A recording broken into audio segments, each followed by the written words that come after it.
उनका नाम है। लेकिन एक चर्चा ईबीसी सेक्शन से आने वाली शीला मंडल के नाम की भी है। अगर दोनों को बनाया गया जा रही है, कल नीतीश कुमार 10वीं बार बिहार के सीएम बनने जा रहे हैं गांधी मैदान में। ये तो हो गया न्यूज, लेकिन बीच बीच में कुछ लोगों की बातें याद आती है तो वो एकदम जनता तक पहुंचाना हम लोग समझते हैं कि हमारा ये फर्ज ही नहीं है, बिल्कुल अधिकार भी है। राहुल गांधी का आपने एक वीडियो देखा होगा, इसमें कह रहा है राहुल गांधी कि छोटे छोटे बच्चे, हमारे हजारों बच्चे आकर के हमारे कान में कह रहे हैं वोट चोर गद्दी छोड़। अच्छा अच्छा, छोटा छोटा बच्चा कह रहा है, हजारों बच्चा कह रहा है। तो राहुल गांधी वास्तव में छोटा छोटा बच्चा अपने मम्मी के गोदी छोड़ के उसके कान तक पहुंच जा रहा है क्या प्रीतम जी? चोर गद्दी छोड़, तो वो वोट देने जाता नहीं है। तुमको फायदा क्या हुआ? बड़े लोगों को ना कहना चाहिए, जो वोटर है। वोटर अगर कहता तो थोड़ी सी बात समझ में आती, लेकिन छोटे बच्चे कह करके और तुमको बेवकूफ बना देता है। हालांकि ये बात झूठी है, एकदम झूठ, पक्का झूठ बोल रहा है वो।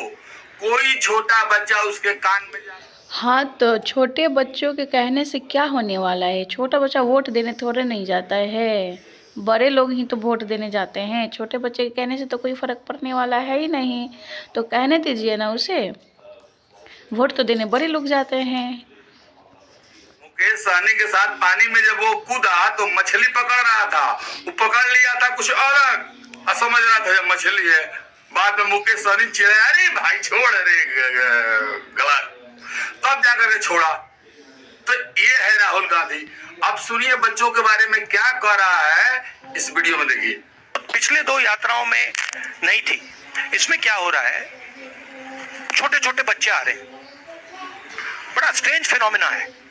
छोटे से बच्चे आ रहे हैं, मेरे पास आ रहे हैं और मेरे कान में कह रहे हैं वोट चोर गद्दी छोड़, एक के बाद एक। मतलब ये एडल्ट्स नहीं है, छोटे से हैं। अब छोटे से 6 साल के बच्चे को पता लग गया, और एक नहीं, मतलब अनेक आ रहे, हजार, जहां भी जा रहा हूं वोट चोर गद्दी छोड़, वोट चोर गद्दी छोड़, वोट चोर गद्दी छोड़। अब चुनाव आयोग जाके इन बच्चों से बात कर ले, पता लग जाएगा। तो सुना ना दोस्तों, अरे साला, तो वो तुझे बोल रहा होगा ना, वो राहुल गांधी के लिए अगर बोल रहा होगा। लेकिन सबसे बड़ी समस्या ये है कि आप लोग बताइए, 6 साल के बच्चे इतना बड़ा रैली में कैसे जा सकता है? दिमाग है कि नहीं? सच में वो पप्पू है। 6 साल के बच्चा रैली में कैसे जाएगा? ये हो ही नहीं सकता है। ये क्या बोल रहा है? आप लोग समझिए, सच में ये पप्पू बहुत बड़ा पप्पू है। कहीं नहीं होता है कि 6 साल का बच्चा रैली में जाएगा और इसके कानों तक पहुंच जाएगा। उसका मिश्रा है, पंडित है नहीं, याद रखिएगा। सबको मैं पहले बता दूं कि वो अपने बाप महतारी का, बाप माँ का पगड़ी गिरा करके और गाबड़ गीला करके और दूसरे जाति से यदमुल्ला बन गई है, यादव से विवाह की है। तो वो फिर भी पत्रकारिता में राहुल गांधी का पिट्ठू बनी हुई थी। अब उसको समझ में आ गया है कि कांग्रेस में और राहुल गांधी में क्या कमी है। वो अपना भाषण अब बदल रही है, सुर उसका बदल रहा है। हालांकि एनडीए के लोग सावधान है ऐसे पत्रकारों से। फिर भी सुनिए उसने क्या कहा है, ये आप इस वीडियो में देखिए। कांग्रेस की बिहार में भद्द क्यों पिटी, ये कांग्रेस को समझ में नहीं आ रहा है। इसीलिए हार की समीक्षा में उसे हमेशा चुनाव आयोग ही दिखाई देता है। चुनाव आयोग ने हरा दिया, ये जवाब उसे सारे जवाबों में सबसे सरल लगता है। जमीन पर काम क्या किया, इससे कांग्रेस को कोई फर्क नहीं पड़ता। भाई, तमाम आलोचनाओं और बुराइयों के बाद भी, चुनाव आयोग के दिल में भाजपा के लिए सॉफ्ट कॉर्नर होने के बाद भी, एक बात बिल्कुल सच है कि भाजपा चुनाव में मेहनत करने में कोई कसर नहीं छोड़ती है। सारे मुख्यमंत्री, सारे मंत्री जमीन पर पर्चे बांट रहे थे। राहुल गांधी चुनाव के पहले भी विदेश में थे, चुनाव में तालाब में कूदे कादे और उसके बाद फिर भी विदेश चले गए। अगर भाजपा से आज की तारीख में कोई लड़ सकता है तो वो क्षेत्रीय पार्टियां हैं।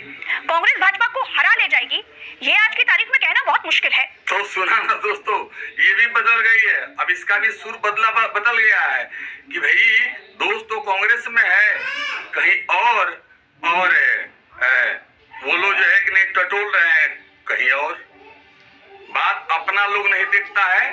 दिया की तरह दिया जो है अपने पेदी के पास प्रकाश नहीं करता है और अलग अलग प्रकाश करता है। वही बात राहुल गांधी का है।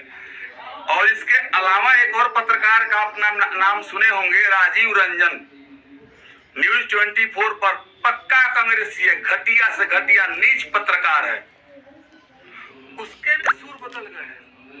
वो हार की समीक्षा, आरजेडी बिहार में क्यों हारी उसकी समीक्षा कर रहा है, जो कि पक्का एकदम कांग्रेसी है और पक्का वो टकला आदमी पक्का चुतियापन में घिर करके पत्रकारिता करता है, जो न्यूज 24 पर राजीव रंजन। अब उसका विश्लेषण आप सुनिए। एक बात मैं और भी आपको एक कटु सत्य बता रहा हूं जो शायद आरजेडी और विपक्ष के समर्थकों को सुनने में अच्छा न लगे। मैंने कम से कम 5-7 तेजस्वी यादव की रैलियों को कवर किया। कवर मतलब मैं दिखाता तो नहीं हूं, गया देखने के लिए कि क्या हो रहा। आप यकीन मानेंगे, तेजस्वी यादव की रैली में अगर 5-6 हजार लोग पहुंचते थे तो दूसरी तरफ 10,000 वोट को वो कंसोलिडेट करते थे। वो आप पूछेंगे कैसे? वो मोटरसाइकिल से, वो गाड़ियों से इस कदर आक्रामक तरीके से रैलियों पर जाना, इस तरह से मुरेठा बांध करके और गाड़ियों के ऊपर खड़े होकर बहुत ही आक्रामक तरीके से जाना। एक जो सड़कों पर, एक जो गांव में ऐसे जाते हुए लोगों को सामान्य लोग देख रहे थे, वो मन ही मन और हम लोगों से बातचीत में कहते थे कि भैया अभी चुनाव है, अभी सत्ता में नहीं आए हैं तभी यह हाल है, अगर आ गए तो ये क्या हाल होगा। ये उदंडता पूर्ण व्यवहार जो आरजेडी समर्थकों का सड़क पर चौराहों पर रहता है, उसमें कोई तब्दीली पिछले 20 वर्षों में नहीं आई और उसका एक रिएक्शन होता है। तो दोस्तों सुना ना, ये राजीव रंजन जो प्योर चाटुकार है कांग्रेस का, उसका विश्लेषण हो सकता है कि इसके बात में सही भी बात हो। मैं ये नहीं कह रहा हूं कि इसको गलत काट रहा हूं, लेकिन ये बात सही भी है और इसीलिए दुर्दशा हुई है आरजेडी का। वो ठंडा दिया जाएगा। तेजस्वी यादव का भाषण आपको याद होगा, प्रेस कॉन्फ्रेंस याद होगा, सबका गर्मी शांत कर रहा था, उसी का गर्मी शांत हो गया। तो ऐसे ऐसे नेता बयान दे करके और बिहार में हार गए और दोष लगा रहे हैं